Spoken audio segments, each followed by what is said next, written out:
Hello everyone, this is Serious Trivia. Welcome back to another faction preview video for the Fates Divided DLC, and we're taking a look at Shi Xie in the 200 start.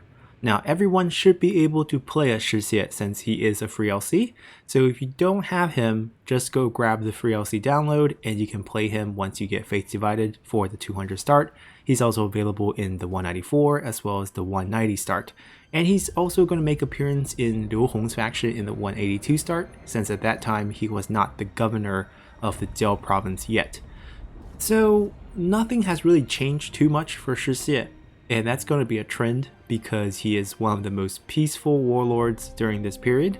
We shouldn't even call him a warlord, he was honestly just a great governor who lived till his 90, and he was not involved in any war or any battle during the entire Three Kingdoms period, which might be why we don't have a unique unit, but it's really a missed opportunity. And if you're hoping that got updated with this DLC, it did not, but there are a few changes to him for the better, and we'll get into that once we get into game. Your starting situation is given as very hard. I'm not too sure that is the case, because you are pretty well set up. If you are not familiar with Shi Xie's faction, you want to play a very family-oriented style. Let's shift the map up a little bit, zoom in. And we want vassals from family members. And we have a bunch of vassals at the start. I believe your sons over here, your brothers are over here, and you have 3 faction leaders who are your vassals from your family, giving you a lot of points of splendor so that you can get your tribute chest. You do have some enemies around you, but none of the Nanman factions actually at the start are at war with you. You're actually only dealing with the Shan faction at the start, which is doing battle near Cangwu and the northern part of your realm here. They should be easily dispatched and help you expand a little, and then you're probably going to be dealing with the Nanman for most of your early game. The rest of the map, the main conflict in the north and the central plains, is really not your business, and that's why Shi Xie stayed out of wars during his long reign down south. Now, there's also no missions or objectives concerning Shi Xie at this start date. Some of you have complained that this feels slightly lazy, but overall the only missions you're actually missing out on are, say, recruit 12 units or build your first building. Those are missions. There's only very few factions with key objective or challenges in any start date, so for this one it would mainly be Yuan Shao and Cao Cao trying to kill each other. Everyone else is just, the backdrop here for the 200 start. So with that said, we have our Splendor Tribute Chest, that's still the same. Some modifications to the chest, which we'll mention. And in terms of characters, all we have are family members, so there's no one special. But, family member can be anyone, because you want to basically adopt everyone as Shi Xie. Because if you're not a family member and you're in his faction, you're not going to be very happy with him.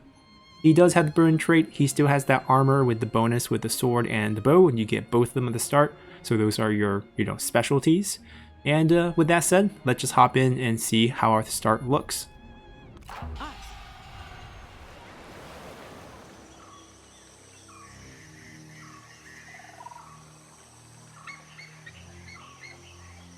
即便是在您的领土里，也有叛军作乱。您必须扑灭山岳暴民的叛乱，守卫疆土。在距此不远的密林中，仅存的几大南蛮部落，正为南蛮王之位自相残杀。胜者将成为那一带的霸主，千万小心。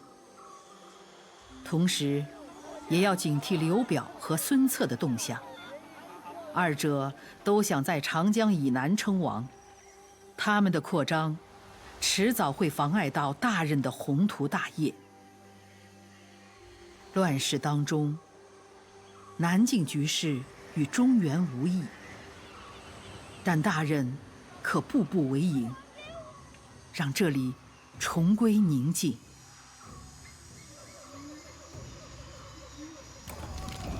Alrighty, so I think the first line of dialogue glitched out. I have seen it before, I think it works just fine, just happened this time glitched out, didn't say anything for the first part.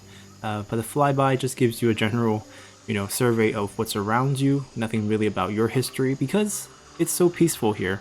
The only big thing that will happen to Shi Xie during this period is that in 209, he will become a vassal to Sun Quan, and we'll talk about why a bit later, but here we are. The situation. Despite your efforts, there is much work yet to do. Shi Xie, whilst Shangyue rebels clamor to the north, your borders are otherwise calm, yet your family's land are vast, and the potential for trouble exists throughout them. The Nanman remains a danger, and will grow more threatening if they manage to fully unify. Likewise, Sun Ce to the east is known for his expansionism, and your lands are surely tempting to him. Build your strength and prepare. War is not a matter of if, but when. Well, he didn't get to see it in his lifetime. When you start out the game, random Enzuri, wow, what a terrible roll. 3 common items. But regardless, you start out with your full set. By full set, I mean your 2 set bonuses on your armor, which includes the Heavenly Sword and the Imperial Bow, giving you quite a hefty bonus actually. 50% range firing rate for his own army, and also 10% melee evasion. These are really good bonuses. And he also has Brilliant to give ammo bonuses and debuffs in the county that he's in. So Shi Xie himself, very strong. And in case you're worried about age, you do start out at 63. I believe he has the same old age mortality programming as Huang Zhong, so you should definitely see him at least till 70 without worrying about triggering death, but beyond that, anything's a possibility. And as we mentioned before, it's all about family when playing as Shi Xie. You see that we have our son to the south holding the Jiuzhen commandery. We have Jiaozhi, but not the whole piece. 2 of the pieces are being held by the Nanman factions because they're Nanman land. We need to get those. And then we also hold... Oh, that's it. Our own territory is only 2 pieces. Everything else is vassalized. We have one of our brother, Shi Yi, here in Hepu and Gaoliang. And then we have our other brother, Shi Wu, here in Nanhai. Now, Shi Huan is not our family. You can tell by the flags. This is the character for Shi. This is the character for Shi. So he is just an administrator in this region under the Jiao province. So he is not technically a family member, but he is your vassal at the start. You can tell by the, although your family member has unique flags with different colors for Shi. And the reason why we like to have these vassals and these family members is because they will give us these splendor points, as you can see here. Family members, faction leaders, 30 points per turn.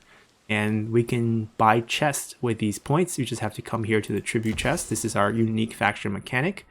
We can pay to buy these chests. It costs 65 per chest. You equip them as any accessory items. Actually, they're ancillary items, but they are classified as accessories. And once you put them on a character, they're locked on for 20 turns. You cannot remove them. Or you can trade this in diplomacy as a bronze item. They're all considered bronze, so it's not a lot of value.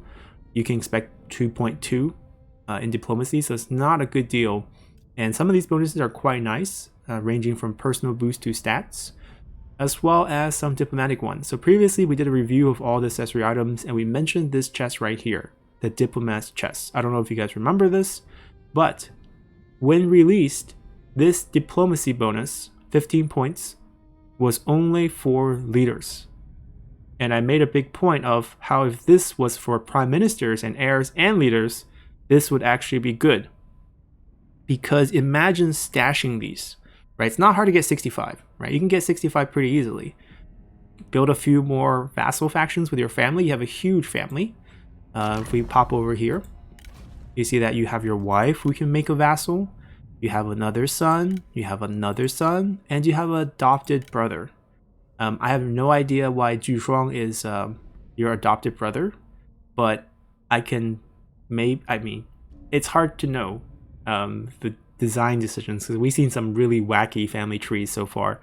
I don't think there's a historical record of this guy existing. Like his character, I looked it up. I'm just like, this is not a normal character for a Chinese name. Ju Shuang. Maybe he's historical and I just don't know about him. It's possible. But he's your family member, and you can definitely put him as a vassal leader, give him as administrator, and then liberate him, and you have 10 more points per turn, right? You can imagine the situation where you have, 7 administrators that became faction leaders very easily, that were either adopted to your family, married to your family, because marriages and adoption are 50% off for Shi Xie's faction. And then you generate 70 splendor per turn. Why stop there? Get more. And you get 65, you can buy a chest every turn. A free chest every turn. So it's not hard to imagine that by late game, you have a couple of these stashed. And that if you have the Imperial tree, not tree, the Imperial court where you have the leader, prime minister, heir, and grand tutor, grand excellency, grand commandant, that is a total of 7 positions. If you have all 7 of them taking a Diplomats Chest, sure, you'll be losing other bonuses from other potential items like, maybe Discourse of the State for corruption reduction. But let's just say you're using this. You get plus 105 points diplomatic relationships with all factions. That is insane. You can push so many deals through with that setup. So I think this buff is very significant and a very nice fix. Makes this chest really wonderful and enables, a very diplomatic centric playstyle, and that applies to keeping all your vassals happy as well. Because each of them will just automatically get 105 points in favor with you by default, just by having this chest out there. So pretty cool. Trader still only trade influence. It's not as good as this. You get a little bit of money for trade influence. The math behind trade influence still kind of a black box. But I know through testing it's not a lot. So getting like 105% trade influence is not as good as getting 105 diplomatic relations. So this is definitely a great buff to the faction. Everything else is standard and same. The local commandery bonuses are great. Make sure whoever you have these on move around because they're local bonuses. So say construction time discount, and you have somewhere where like it's Yulin and Jiaozhi, have them stand here. -2, build everything in Jiaozhi. Step over, build everything in Yulin, and you can, make one chest do a lot of work for you. You can even have them floating in between 3 commanderies. Like imagine you're at this spot, move in on the same turn and apply this to all these places. Very, very useful. And the Lord chest is obviously just for personal gains. These are not going to be going on your court characters. These are going to be going on your bench characters or generals on the field for extra points, extra satisfaction, extra experience gain, and so forth. And that's pretty much the faction mechanic. We can introduce some of the characters now and talk about some of the history behind the faction.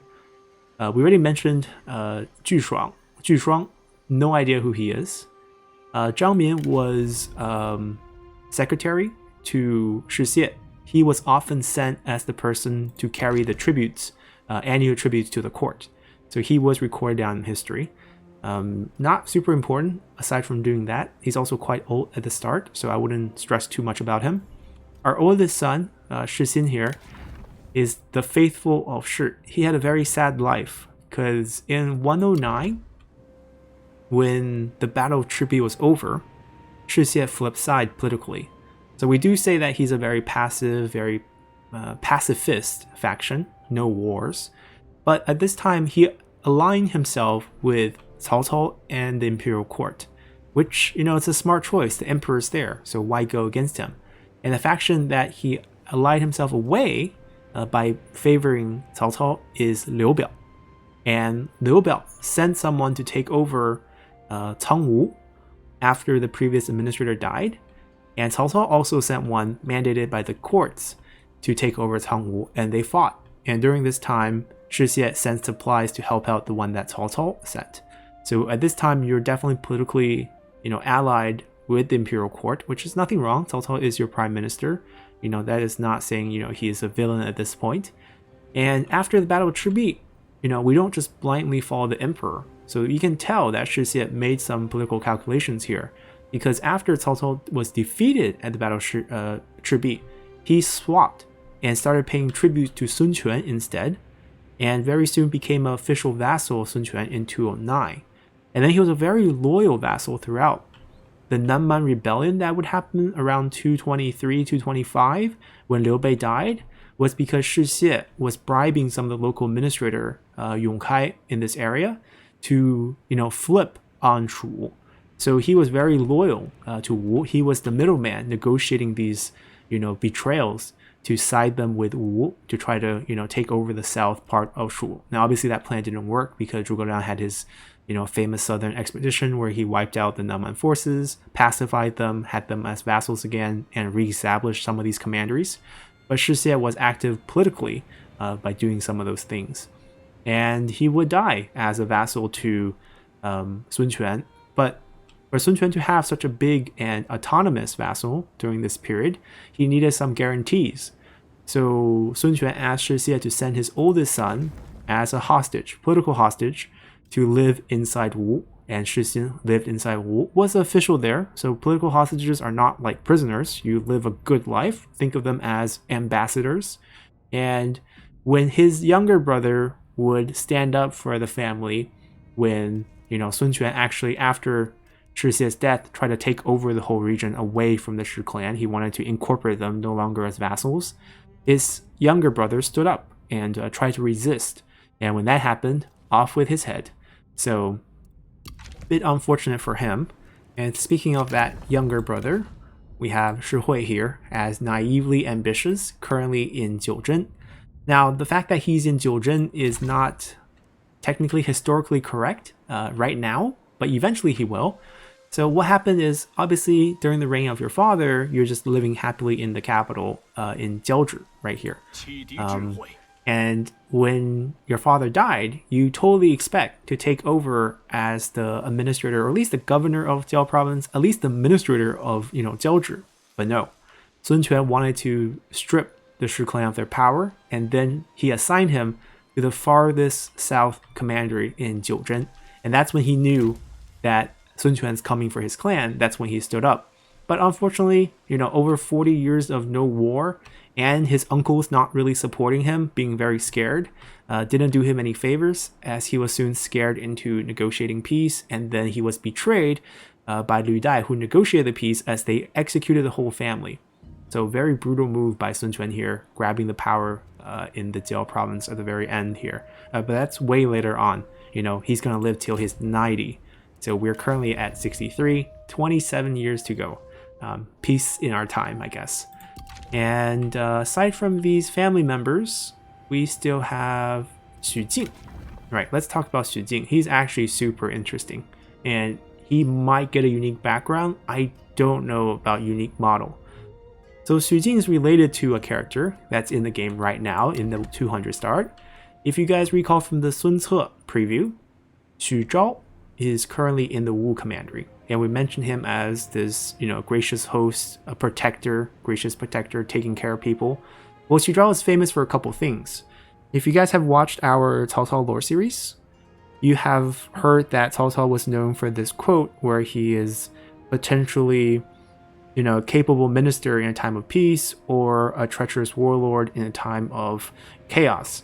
And that statement, that recommendation statement, came from Xu Zhao, who was very famous as a judgment of character and merit in Runan, where their family is from.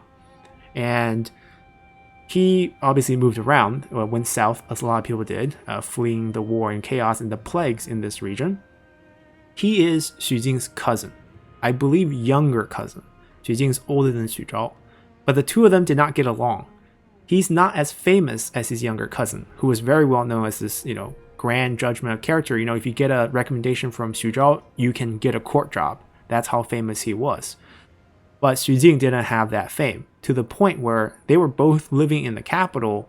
He was famous, and he was working as a stable boy, just trying to make a living. But, they both come from big, powerful clans, so eventually he would find a job in government. He would join a guy named Kong Zhou, who was the prefect of the Yong province in this middle region here. Kong Zhou is a faction in the 190 start. He dies very early of old age during that period, so he's not very historically relevant. But in the romance version of the novel, he was one of the 18 warlords who joined the coalition as one of these prefects from the southern front, which is true. He did was one of the warlords. He died of old age, and Sun Jian took over as the prefect because Yuan Shu assigned him as such. But we're going to ignore that story. But the theme here is whoever he joins pretty much dies of old age or fails or something goes wrong, and he's forced to flee from here to here to here until he would end up in Wang Lang's faction in Kuaiji, where he got a job and was fine. But Sun Ce started his southern push. Wang Lang got attacked. Wang Lang tried to run to the Jiao province, remember? And was kept over here and captured, returned back as a prisoner, then was fetched by Cao Cao, which is why Wang Lang is in Cao Cao's faction right now. But he got away. He got away before, get captured by Sun Ce. And he fled to the Jiao province, where he joined Shi Xie's court. And Shi Xie, studied in his youth in the capital. He knows these big clans. He knows who Xu Jing is, and gave Xu Jing a job, took him as refugee.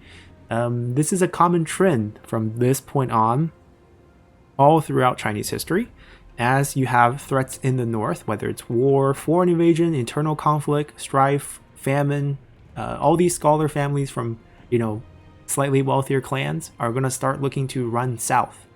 Even though it's heavily colonized and uncultivated right now, during this period extending to the chaos beyond the 8 princes, the south is going to get slowly more and more colonized, more and more cultured, and these, clan members who are fleeing from these strifes are going to come more in the south. And he is one of these early participants of this movement as he went down here, taught Confucianism, lived under Shi Xie, but he kept looking for opportunities. He's a survivor when he moved so many places. And eventually, Liu Zhang is going to end up knowing that Xu Jing is over here. And it's going to invite Xu Jing into the Yi province to become an administrator. So Xu Jing ends up leaving Shi Xie, who didn't give him a military position, or not military, didn't give him any government position. There's really no military under Shi Xie, but he leaves and goes to become the administrator of Ba in the beginning, and then a place called Guangyang, which is not on the map, or Guanghan, which is not on the map, and then he ends up being the administrator inside Shu. So very key post, and he was definitely capable. And when Liu Bei came in, forced the surrender of Liu Zhang years later, Xu Jing would continue to work under Liu Bei. He would become the first grand tutor of Liu Bei's, force inside the Yi province, so Liu Shan's teacher. So that's a very esteemed position. Obviously, he would be quite old then. And even Zhuge Liang, who, is a chancellor later on, would still respect Xu Jing and bow to him when he meets him. Because you can just think of him as a, well-respected teacher. And not only was he a grand tutor, when Liu Shang became the emperor, he would become one of the grand excellencies. So he would end up ranking quite high inside Shu Han's government, leading to a pretty fulfilling life, going all over the place, eventually ending up in a pretty nice place in Shu. So quite an important character here in the court. Jung Chun, not someone that I know. Very young. Let me see the character. I mean, Yong was a big clan. We talked about Yong Kai being administrator, but I'm not sure who he might be. Yeah, that's the right character for Yong. But I don't know who Yong Chun would be historically. Perhaps related to Yong Kai. I mean, we can look way down the line. Yong Kai's rebellion will be 223, so that's years later. So if anything, if he's related, he could even be a father for all I know. But these are slightly minor characters in the grand scheme of Three Kingdom history, and I think that's going to do it for our introduction of the faction. In terms of gameplay, you're definitely just going to be attacking them early on. You're not going to mess with them at the beginning. I don't think the Nanman threat is difficult, because now there's only 3 tribes, which makes things a lot easier actually. And one of the tribe is not Zhurong, who I think is the strongest tribe of the 4. And because she married Meng Huo, you don't have to deal with her. And that's a blessing, right? You just don't have to deal with her all the time and Meng Huo's army. So now it's like combined. So it's kind of limited to who you might face. Like one army's quality might be insanely good. You might meet Meng Huo, Dai Lai, Zhurong in one army. Sure, that's scary. But it's better than having Zhurong's army run around, Dai Lai's army running around, Meng Huo's army running around, and then Meng Da's army running around. So I think it's easier to deal with the Nanman factions in this start. And then here, you need to expand, right? You need to give yourself some land. So Jiaozhi you're definitely keeping. And then I think Yulin you're keeping as well because you want to maximize, your spice income potential. And then if you do capture Cangwu, you want to give it away to vassals. Oh, well, actually, he already took it. That's a little trickier because you need the capital to give it away. So maybe... actually, how would you do this? Liverpool is a capital. Gaoliang is isolated. I'm just trying to find... because you're trying to find capitals, right? If you could just capture the capital and immediately make it a vassal, it's the most optimal play. Because you get the vassal set up, and then you can trade the other pieces to them if you want for, you know, favors, or you can just keep it and make money for you. But in this case, like, maybe we take... but this is a great commander, you know, you have spice and a trade port. This is something you want to keep. Without this trade port, you're landlocked. Trade routes would be very difficult. You can only trade with your sons or your brothers because you have no port. So you definitely want to keep this, you definitely keep that, and if you're going to keep 2 commerce related ones, you might as well keep that.